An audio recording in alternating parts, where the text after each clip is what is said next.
तो आइए मेरे प्यारे दोस्तों, मैं माँ बीड़ा वाली इंस्टीट्यूट में आपका बहुत बहुत स्वागत करता हूं। तो आज हम लोग पढ़ेंगे दोस्तों रमेश चंद्र बुक की भारतीय अर्थव्यवस्था। तो आइए दोस्तों पढ़ते हैं। सबसे पहले जानेंगे दोस्तों कि अर्थशास्त्र किसे कहते हैं। तो दोस्तों जिसके अंतर्गत मानव की आर्थिक गतिविधियों का अध्ययन किया जाता है उसे अर्थशास्त्र कहते हैं। यानी कि दोस्तों जिसके अंतर्गत मानव की आर्थिक का मतलब होता है दोस्तों कि धन या पैसा से होने वाली गतिविधियों का अध्ययन किया जाता है, उसी को बोलते हैं दोस्तों अर्थशास्त्र।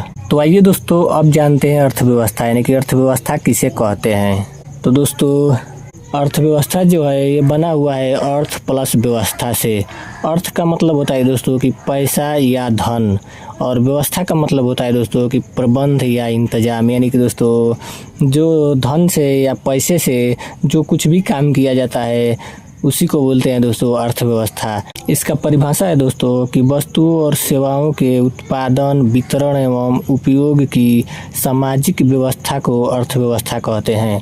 अब आइए दोस्तों अर्थव्यवस्था के प्रकार देखते हैं। तो अर्थव्यवस्था के प्रकार तो यह मुख्य रूप से 3 प्रकार के होते हैं। यानी कि दोस्तों जो अर्थव्यवस्था के प्रकार हैं वो मुख्य रूप से 3 प्रकार के होते हैं। तो आइए दोस्तों देखते हैं कि कौन कौन से प्रकार हैं। पहला होता है दोस्तों कि पूंजीवादी अर्थव्यवस्था, दूसरा होता है कि समाजवादी अर्थव्यवस्था, और तीसरा होता है दोस्तों कि मिश्रित अर्थव्यवस्था।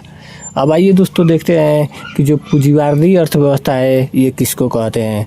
तो पहला हो जाएगा दोस्तों पूंजीवादी।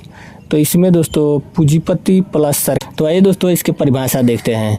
इस व्यवस्था में सरकार की भूमिका बहुत कम होती है तथा निजी भूमिका ज़्यादा होती है। यानी कि दोस्तों तो पूंजीवादी अर्थव्यवस्था में पूंजीपति लोगों का यानी कि निजी स्वामित्व ज़्यादा होता है या निजी भूमिका ज़्यादा पाई जाती है, और सरकार की भूमिका नाममात्र की होती है। अगला है दोस्तों समाजवादी अर्थव्यवस्था। समाजवादी का मतलब होता है दोस्तों कि सरकार प्लस पूंजीपति। यानी कि दोस्तों आइए इसका परिभाषा जानते हैं। इस व्यवस्था में सरकार की भूमिका ज़्यादा होती है तथा निजी भूमिका बहुत कम होती है। यानी कि दोस्तों जिस व्यवस्था के अंतर्गत सरकार की भूमिका बहुत ज़्यादा पाई जाती है तथा निजी यानी कि निजी स्वामित्व या निजी भूमिका कम पाई जाती है, तो उसी को बोलते हैं दोस्तों समाजवादी अर्थव्यवस्था। अगला है दोस्तों मिश्रित अर्थव्यवस्था।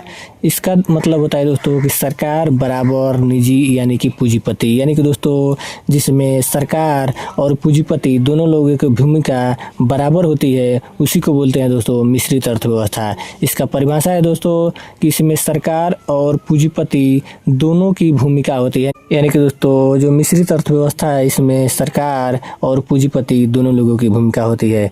तो उम्मीद करता हूँ दोस्तों कि आपको ज़रूर समझ में आया होगा। फिर मिलते हैं अगले दिन ऐसे ही बेसिक क्लास के साथ। धन्यवाद।